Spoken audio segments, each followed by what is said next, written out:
Hello everyone. हमारा आज का विषय है टर्म एसोसिएटेड विथ एरीगेशन। वो सारे टर्म जो हमारे एरीगेशन से रिलेटेड है या एरीगेशन को जानने के लिए हमें इन सारे टर्मों को जानना भी ज़रूरी है। ये सारे टर्म एरीगेशन में यूज़ होते हैं। इनके नाम कुछ इस प्रकार हैं, जैसे infiltration, percolation, seepage, leaching, run of, life saving irrigation, etcetera etcetera. तो चलिए एक एक करके इन सब के बारे में जानते हैं। हमारा पहला पॉइंट है इनफिल्ट्रेशन। इनफिल्ट्रेशन क्या होता है? The first entry of water from upper layer of soil generally occurs in unsaturated soil. इसका यह मतलब हुआ, जैसा कि आप अपने इमेज में भी देख सकते हैं, जो पानी की पहली एंट्री होती है हमारे सॉइल के अपर लेयर में, उसे हम इनफिल्ट्रेशन कहते हैं। ये जनरली अनसैचुरेटेड सॉइल में होता है। अगर सॉइल सैचुरेटेड होगी तो वो और पानी अपने अंदर नहीं लेगी। अगर सॉइल अनसैचुरेटेड है तभी वो पानी को अपने अंदर लेगी। क्योंकि अनसैचुरेटेड केमिस्ट्री में एक टर्म आता है जिसका मतलब ये होता है कि कोई भी सॉल्यूशन अगर वो अनसैचुरेटेड स्टेज में है तो उसमें सॉल्यूट की और मात्रा मिलाई जा सकती है। उसी टर्म को हम यहाँ रिलेट कर सकते हैं अपने एग्रीकल्चर में भी, कि जो पानी की बूंदें हैं उन्हें हम सॉल्यूट से कंपेयर कर सकते हैं, और जो हमारा सॉयल है ये हो गया हमारा सॉल्वेंट, और टोटल ये एक सॉल्यूशन हुआ। तो ये अगर अनसैचुरेटेड स्टेज में है तभी पानी इसके अंदर और जाएगा और इसको सैचुरेट कर देगा। अगर ये सैचुरेट हो जाएगा तब पानी और अंदर जाने लगेगा। तो ये हो गया हमारा इनफिल्ट्रेशन। हमारा नेक्स्ट पॉइंट है परकुलेशन। परकुलेशन क्या होता है? वर्टिकल मूवमेंट ऑफ वाटर और downward movement of water from different soil layer generally occurs in water saturated soil.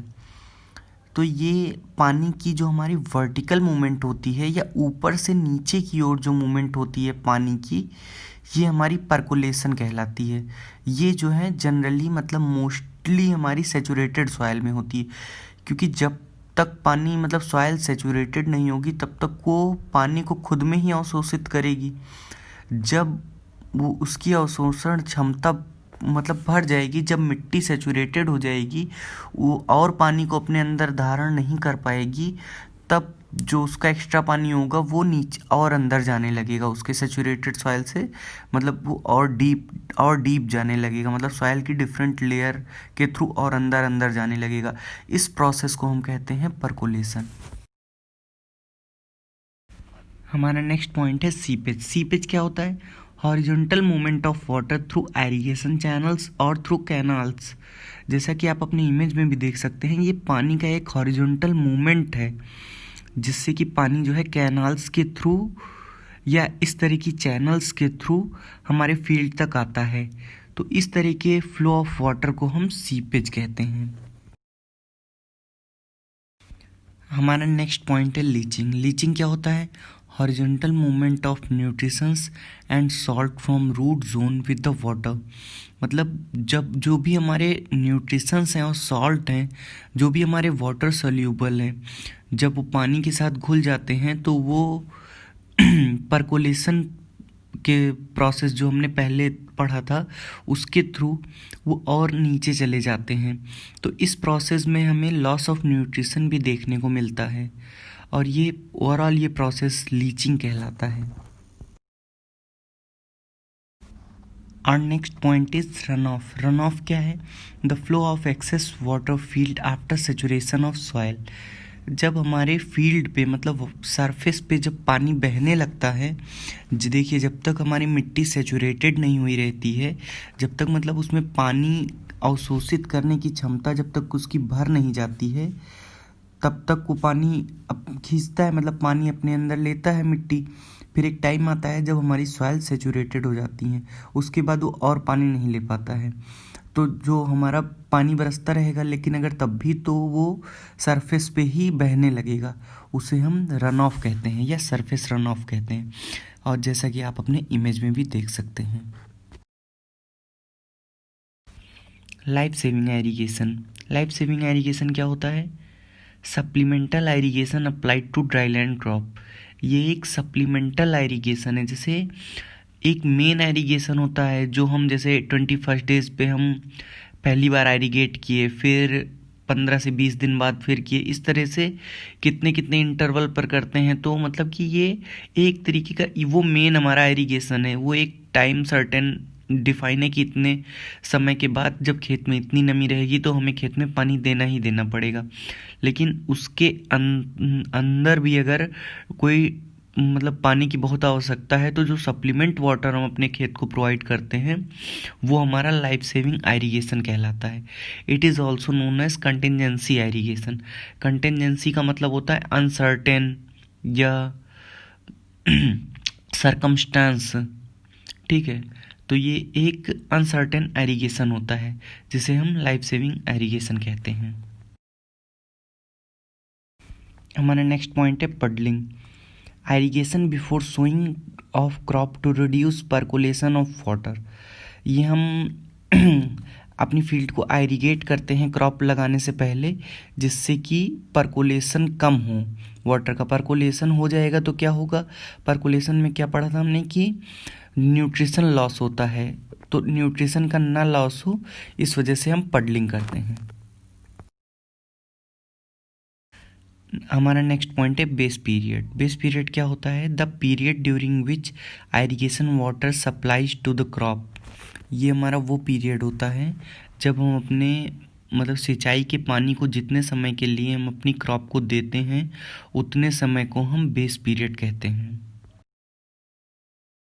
हमारा नेक्स्ट पॉइंट है डेल्टा।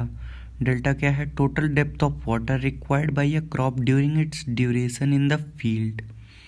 मतलब जितने सेंटीमीटर पानी की हमें पूरी फसल को पूरा तैयार होने में जितने सेंटीमीटर पानी की ज़रूरत पड़ेगी वो हमारा डेल्टा कहलाता है। हमारा नेक्स्ट पॉइंट है रोस्टिंग या वाटर रेगुलेशन। ये क्या है, the process of distribution of irrigation water. हम अपने सिंचाई के पानी को जिस तरह अपनी फील्ड पर व्यवस्थित करते हैं वो हमारा रोस्टिंग या वाटर रेगुलेशन कहलाती है। पाल्को। पाल्को क्या है, पाल्को is a first irrigation before sowing the crop for seed germination and seedling establishment. ये हम अपनी फसल लगाने से पहले अपनी फील्ड को इरिगेट करते हैं ताकि हमारे जो बीज है वो अच्छे से अंकुरित हो सकें और खुद को इस्टेब्लिश कर सकें। ये होता है पाल्को। कोर watering.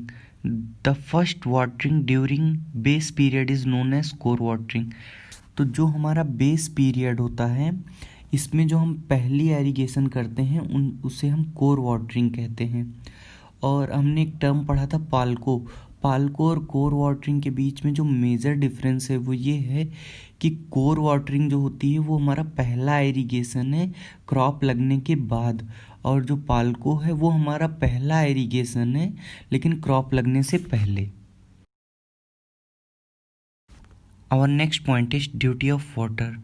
Volume or quantity of water required for irrigation to bring a crop to maturity.